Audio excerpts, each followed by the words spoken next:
আসবো আন্টি। ও নিখিল এসো। আরে আরে আরে আরে উঠতে হবে না, উঠতে হবে না, তুমি শুয়ে থাকো। এই দেখো, তোমার এখন রেস্টের দরকার। ওষুধগুলোকে এখানেই রাখলাম।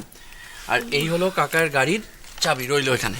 ও সমরেশ গাড়ি নিয়ে বেরোয়নি বুঝি? না, আমি কাকাকে ড্রপ করে তারপরে তো এলাম। আজকে আমার ডে অফ, পুরোদিন বাড়িতেই আছি। কাকাই বললো যে বিকেলে যদি তোমার দরকার পড়ে তোমাকে নিয়ে একবার বুটিকে যেতে। উফ বাবা, সত্যি তোমার কাকাই না আমার সব ভালো অভ্যেসগুলো খারাপ করে দেবে। আমি কিন্তু বাসে আর ট্যাক্সিতে চড়েই অভ্যস্ত। আচ্ছা, আমি তাহলে আসি এখন। নিখিল বসো।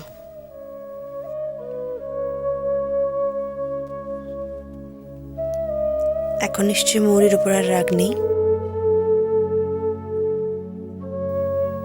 বাবা, যা রেগে গিয়েছিলে গৃহপ্রবেশের থেকে,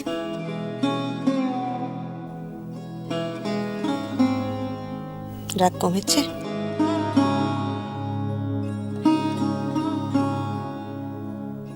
তুমি রেস্ট নাও আন্টি, আমি আসছি। নিখিল,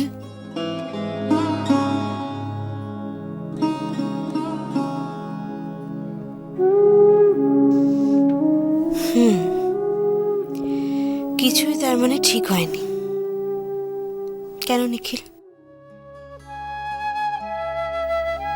না, এটা তো ভালো কথা নয় নিখিল। নিজেদের মধ্যে না এই ছোট ছোট সমস্যাগুলো এক্ষুনি মিটিয়ে না ফেললে এগুলো পরে এমন পাহাড় প্রমাণ ভুল বোঝাবুঝি সৃষ্টি করবে না, তখন টেরও পাবে না কিন্তু কোথা থেকে কি হয়ে গেছে। তখন তখন পারবে দুজন দুজনকে ছেড়ে থাকতে?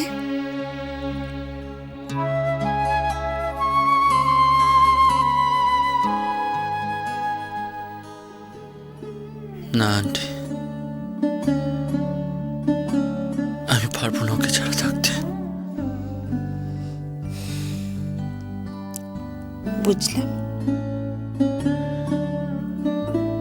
কিন্তু তোমার কি মনে হয় মৌরি পারবে তোমায় ছাড়া থাকতে?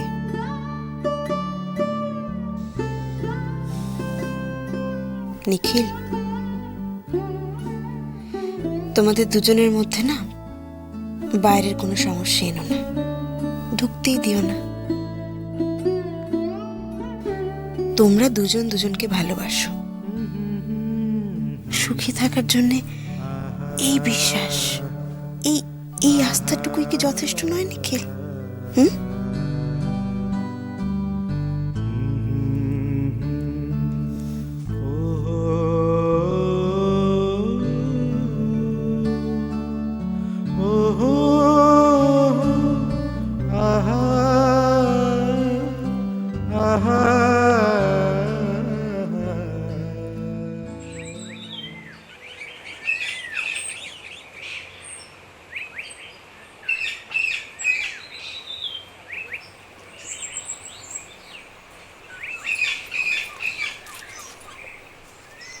বলি হ্যাঁ গো, মৌরিকে একটা ফোন করলে? সত্যি বকুল, তোমার এই জেদের চোটে না। আচ্ছা আচ্ছা, এখন ভেবে দেখো, মেয়ে জামাইকে এখন এখানে ডেকে পাঠালে ওদের কত অসুবিধে, সেটা ভাবছো? আরে মেয়েটা এখন কত কাজ। হ্যাঁ, তোমার মেয়েটা একবারে প্রধানমন্ত্রী হয়ে গেছে এখন, তাতে এক মুহূর্ত কোনো ফুরসত নেই। তুমি বুঝতে পারছো না, এটা ওদের জন্য আমি মানত রেখে পুজো দিয়েছিলাম। এবার যদি দুটির মধ্যে যে অশান্তি চলছিল, ঠাকুরের কৃপায় দুটিতে আবার মিলমিশ হয়েছে।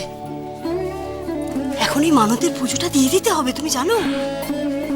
মানতের পুজো যদি ঠিক সময় না দিই তাহলে তাহলে হিতে বিপরীত হতে পারে। কি হবে তখন? সত্যি বকুল, এই তোমার মাথায় না একবার যদি একটা কি ঢোকে, সেটা বার করে কার শান্তি?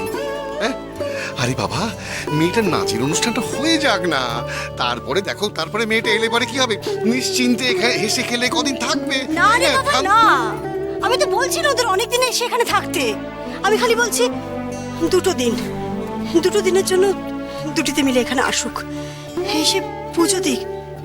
দুজনকে যে একসাথে পুজোতে বসতে হবে, এটা যে মানতের পুজো, তারপর সে না হয় ফুরসত পেলে এসে অনেকদিন থাকুক, তাতে কোনো আপত্তি নেই। এখন তো দুদিনের জন্য আসুক, পুজোটা তো হয়ে যাক। তুমি কেন বুঝতে পারছো না? আচ্ছা ঠিক আছে, আমি কিছু বলবো না, তোমার যা ভালো মনে হয় তাই করো।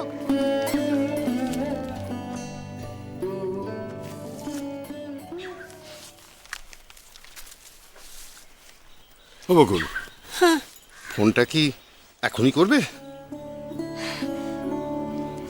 না, এখন করব না। কাল সকালে গিয়ে আগে মন্দিরে জিজ্ঞাসা করি, বুঝলে, দিনক্ষণ সব কখন কি হয়, তারপর ওদের না হয় ফোন করবো। হ্যাঁ ঠাকুর,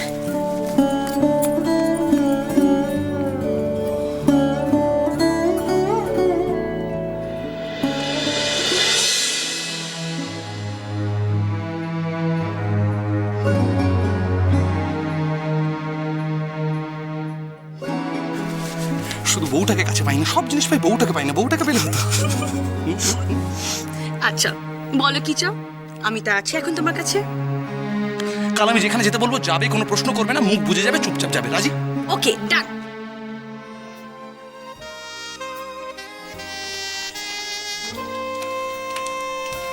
ও মাই গড, ইটস ইম্পসিবল। ওখানে এত আওয়াজ দাঁড়ানোই যাচ্ছে না, আমার তো মাথা ধরে গেছে স্যার। ইয়াং জেনারেশনের মুখে এই সমস্ত কথা মানায় না। আর তাছাড়া আপনাদের জন্যই তো আজকের এই আয়োজন। আর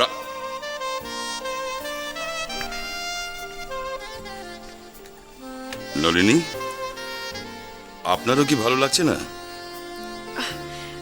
না মিস্টার সেনগুপ্ত, অবভিয়াসলি ভালো লাগছে, আমি এনজয় করি।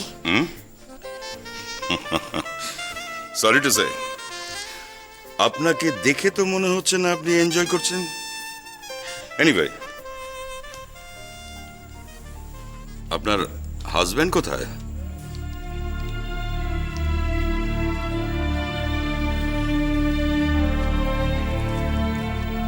উনি এলেন না কেন?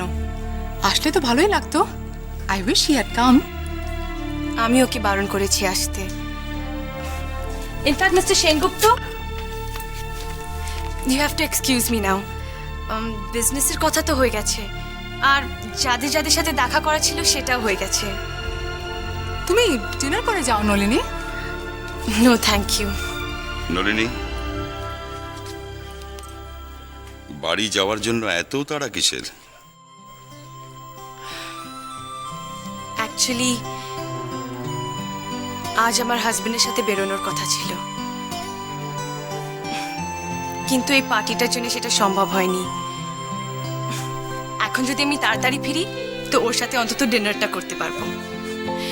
Good night mister Sengupta, I hope you don't mind. It's okay dear, see you. Good night.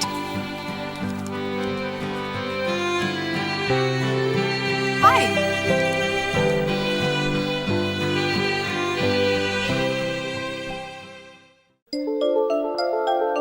Listen Sarbani, one thing very clearly, আমি ওনার সাথে ডাইরেক্টলি কথা বলবো, আপনি ওনাকে ফোন লাগাবেন না প্লিজ।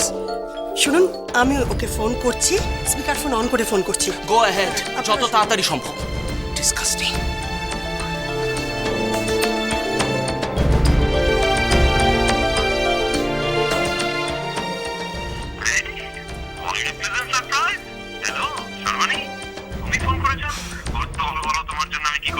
কিচ্ছু না অনিরুদ্ধ, আর কিচ্ছু করতে হবে না, যা করার যথেষ্ট করেছেন।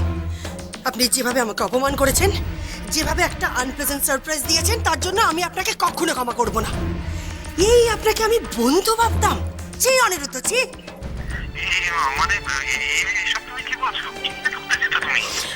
আপনি সেদিনের পার্টির শর্ত ভঙ্গ করেছেন। আপনি শুনুন শুনুন, চুপ করুন। আপনি আমার বন্ধু সহকর্মী সাগর আর ময়ূরাক্ষীকে অপমান করেছেন। ওদের পারমিশন ছাড়া আপনার কাগজে ওদের ছবি ছাপিয়েছেন, যা খুশি তাই লিখেছেন। কেন অনিরুদ্ধ? আপনার কাগজে অনেস্ট খবরের এত অভাব? না, আপনি কি ভেবেছিলেন? কি ভেবেছিলেন? হ্যাঁ, কটা টাকার জন্য এভাবে বন্ধুত্বের সঙ্গে বিশ্বাসঘাতকতা করলেন? আপনি ভাবলেন কলকাতা থেকে পালিয়ে গিয়ে শিলিগুড়ির এডিশনে যদি খবরটা ছাপিয়ে দিই, কাকপক্ষিতেও টের পাবে না। না চুপ। আপনার আর শুভাঙ্গীর সঙ্গে আমার সম্পর্ক, আমার বন্ধুত্ব শেষ। কারণ আপনার মতন বন্ধু থাকার থেকেও শত্রু থাকাটা ঢের ভালো, আমি রাখছি।